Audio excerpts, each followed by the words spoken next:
안녕하세요. 우리집 건강수첩입니다. 오늘도 여러분의 건강한 하루를 위해 찾아왔습니다. 혹시 오늘 아침은 뭘 드셨나요? 달걀찜에 설탕 조금 넣어서 부드럽게 드셨나요? 아니면 어제 저녁에 삼겹살에 소주 한잔 하셨을 수도 있고요. 이런 음식 조합들 너무나 자연스럽고 맛있어서 당연하게 먹고 있는데요. 오늘은 여러분께 충격적인 이야기를 하나 들려드리려고 합니다. 바로 우리가 맛있다고 궁합이 좋다고 생각하며 먹고 있는 음식 조합들이 실제로는 우리 몸에 독이 될 수 있다는 사실입니다. 과학적 근거와 함께 말씀드릴 텐데요. 들으시다 보면 아마 깜짝 놀라실 거예요. 오늘 프로그램에서는 절대 함께 먹으면 안 되는 음식 궁합 탑5를 알려드리고 각각의 과학적 이유, 그리고 더 건강한 대안까지 제시해 드릴 예정입니다. 마지막에는 보너스로 몸에 정말 좋은 황금 궁합 조합들도 소개해 드릴 테니까 끝까지 함께 해주세요. 그럼 지금부터 시작해 보겠습니다. 첫 번째 위험한 조합부터 알아볼까요? 첫 번째로 말씀드릴 위험한 조합은 달걀과 설탕입니다. 어머니들이 달걀찜 만드실 때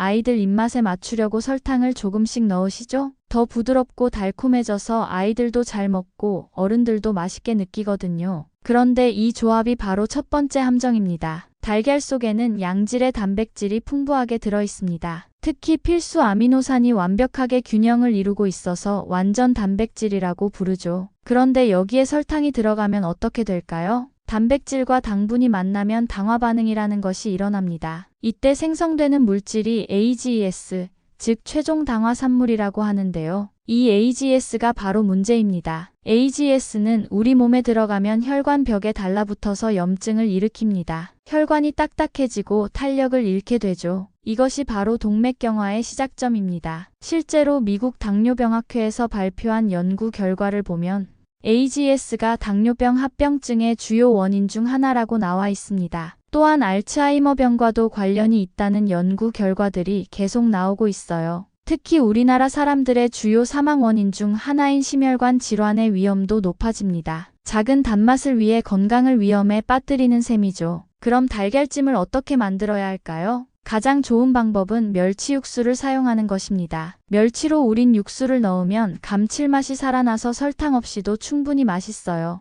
또한 멸치의 칼슘과 달걀의 단백질이 만나면 영양 상승 효과도 얻을 수 있습니다. 아니면 잘게 다진 채소를 넣어보세요. 당근, 양파, 대파 같은 채소들을 넣으면 자연스러운 단맛도 나고 식감도 좋아집니다. 무엇보다 비타민과 미네랄이 추가되어 영양 균형이 더 좋아지죠. 한 가지 더 팁을 드리면 달걀을 풀 때 찬물 대신 미지근한 물을 사용하시고 체에 한번 걸러서 만들면 더 부드러운 달걀찜을 만들 수 있습니다. 두 번째 위험한 조합은 삼계탕과 부추입니다. 봄날이 되면 삼계탕집마다 부추를 듬뿍 넣어주죠. 싱싱한 부추가 들어간 삼계탕, 생각만 해도 보양식다운 느낌이 들어요. 그런데 이 조합이 실제로는 우리 몸에 해로울 수 있습니다. 한의학에서는 모든 음식을 따뜻한 성질과 차가운 성질로 나누어 봅니다. 삼계탕의 주재료인 닭고기는 대표적인 열성, 즉 따뜻한 성질의 음식이에요. 몸을 따뜻하게 하고 기운을 북돋워주는 효과가 있죠. 부추도 마찬가지로 열성 채소입니다. 혈액순환을 좋게 하고 몸을 따뜻하게 하는 효과가 있어요. 이 두 가지가 만나면 어떻게 될까요? 몸에 열이 과도하게 생기게 됩니다. 특히 여름철 봄날에는 이미 외부 온도가 높아서 우리 몸의 체온 조절 시스템이 과로 상태에 있어요.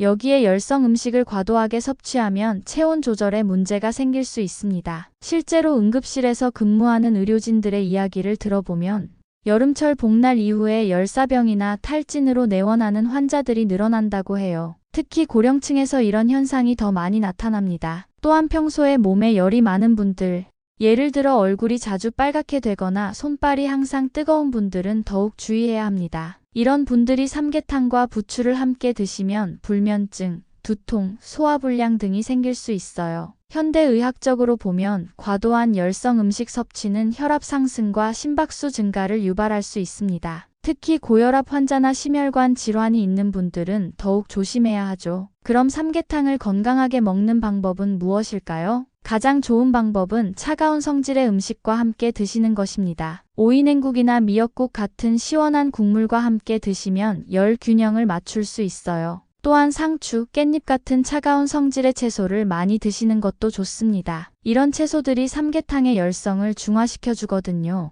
부추 대신에 미나리나 콩나물을 넣어보세요. 미나리는 해독 작용이 있고 콩나물은 시원한 성질이라 삼계탕과 잘 어울립니다. 무엇보다 중요한 것은 적당량을 드시는 것입니다. 보양식이라고 해서 과도하게 드시면 오히려 독이 될 수 있어요. 세 번째 위험한 조합은 돼지고기와 소주입니다. 한국 사람들의 소울푸드죠? 삼겹살 구워서 소주 한 잔. 생각만 해도 입안에 침이 고이는 분들 많으실 거예요. 회식 자리나 친구들과의 모임에서 빠질 수 없는 조합이기도 하고요. 그런데 이 조합이 우리 몸에 미치는 영향은 생각보다 심각합니다. 먼저 간 건강에 미치는 영향부터 말씀드릴게요. 알코올은 간에서 분해되면서 간세포에 부담을 줍니다. 그런데 돼지고기처럼 지방이 많은 음식을 함께 먹으면 어떻게 될까요? 알코올이 지방 분해 효소의 작용을 방해합니다. 결국 분해되지 못한 지방이 간에 쌓이게 되어 지방간이 생기는 거죠. 지방간은 간경화의 전 단계이기 때문에 매우 위험합니다. 실제로 우리나라 중년 남성들의 지방간 발생률이 높은 이유 중 하나가 바로 이런 식습관 때문입니다. 특히 40대 이후 남성의 3명 중 1명이 지방간을 앓고 있다는 통계가 있어요.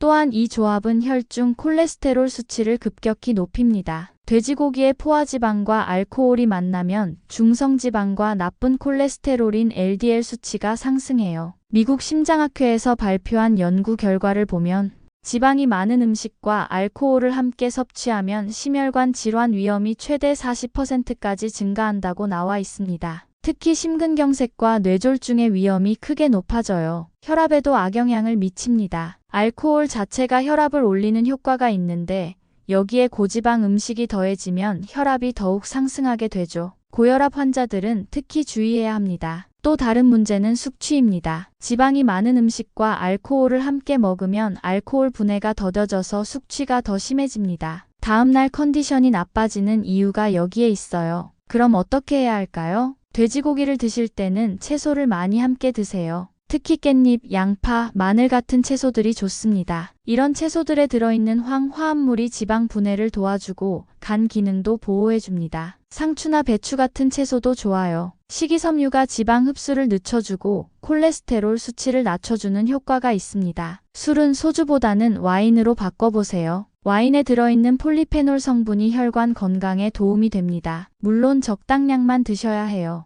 가장 좋은 방법은 돼지고기를 먹기 전에 물을 충분히 마시는 것입니다. 그리고 술을 마시는 중간중간에도 물을 마셔서 알코올 농도를 희석시켜 주세요. 네 번째 위험한 조합은 우유와 감귤류입니다. 아침 식사로 우유 한 잔, 오렌지 하나. 너무나 건강해 보이는 조합이죠? 비타민과 칼슘을 함께 섭취할 수 있을 것 같고 영양학적으로도 완벽해 보입니다. 그런데 실제로는 이 조합을 먹고 나서 속이 불편해지는 분들이 많아요. 배가 아프거나 소화가 안 되는 경험을 하신 적 있으실 거예요. 이유가 뭘까요? 우유의 주요 단백질은 카제인이라는 성분입니다. 이 카제인은 pH 4.6 이하의 산성 환경에서 응고되는 성질이 있어요. 그런데 감귤류는 어떨까요? 오렌지의 pH는 약 3.3에서 4.2, 레몬은 2.0에서 2.6, 자몽은 3.0에서 3.7 정도입니다. 모두 강산성이죠. 이런 감귤류가 우유와 만나면 카제인 단백질이 응고되면서 덩어리가 생깁니다. 이 덩어리가 위장에서 소화를 방해하는 거예요. 위장이 이 덩어리를 분해하려고 더 많은 위산을 분비하게 되고 이 과정에서 복통이나 속쓰림이 생기게 됩니다. 개인차가 있긴 하지만 특히 위산 분비가 많은 분들은 더 민감하게 반응합니다. 또한 유당불내증이 있는 분들은 증상이 더 심할 수 있어요. 위염이나 위궤양 환자들은 더욱 주의해야 합니다. 이미 위 점막이 손상된 상태에서 이런 조합을 드시면 증상이 악화될 수 있거든요. 또 다른 문제는 영양소 흡수입니다. 우유의 칼슘 흡수가 방해받을 수 있어요. 감귤류의 구연산이 칼슘과 결합해서 흡수를 방해하는 거죠. 공복에 이런 조합을 드시면 더욱 문제가 됩니다. 위에 음식이 없는 상태에서 우유와 감귤류가 만나면 위 점막에 직접적인 자극을 주게 되거든요. 그럼 언제 어떻게 드셔야 할까요? 가장 좋은 방법은 시간 간격을 두고 드시는 것입니다. 우유는 식사 후 30분에서 1시간 뒤에 드시세요. 이때는 위에 음식이 있어서 위산이 어느 정도 중화된 상태입니다. 감귤류는 식사 전이나 간식으로 따로 드시고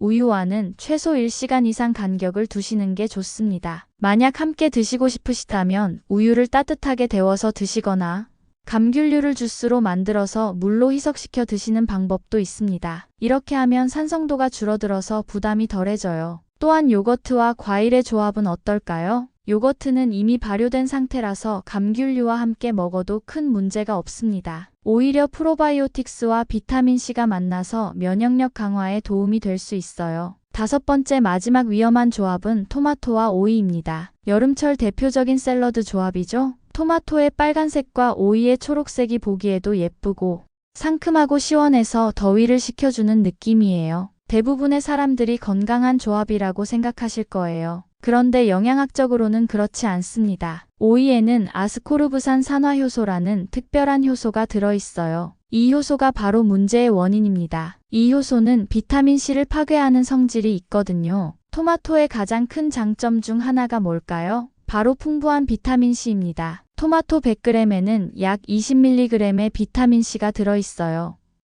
이는 성인 1일 권장량의 약 20%에 해당하는 양입니다. 그런데 오이와 함께 먹으면 이 귀중한 비타민C가 파괴되는 거예요. 식품영양학 연구에 따르면 토마토와 오이를 함께 먹으면 비타민C 함량이 최대 30%까지 감소한다고 보고되어 있습니다. 또한 토마토의 또 다른 핵심 영양소인 라이코펜의 흡수도 방해받을 수 있어요. 라이코펜은 강력한 항산화 성분으로 전립선 건강과 항암 효과로 유명합니다. 특히 남성들에게 중요한 영양소인데 이 효과를 제대로 보기 어려워지는 거죠. pH 측면에서도 문제가 있습니다. 토마토는 산성식품이고 오이는 알칼리성 식품이에요. 이 둘이 위장에서 만나면 pH 균형이 깨질 수 있습니다. 소화 과정에서도 문제가 생길 수 있어요. 토마토는 따뜻한 성질이고 오이는 차가운 성질이라 소화기관에 혼란을 줄 수 있습니다. 특히 소화기가 약한 분들은 이런 조합을 드신 후 속이 더부룩하거나 가스가 차는 느낌을 받을 수 있어요. 그럼 어떻게 해야 할까요? 토마토를 드실 때는 올리브오일과 함께 드시는 것이 가장 좋습니다. 토마토의 라이코펜은 지용성이라서 기름과 함께 먹어야 흡수가 잘 되거든요. 올리브오일에 들어있는 올레산과 만나면 항산화 효과가 2배 이상 높아집니다. 오이는 따로 드시거나 다른 채소와 함께 드시는 것이 좋습니다. 예를 들어 오이와 양파,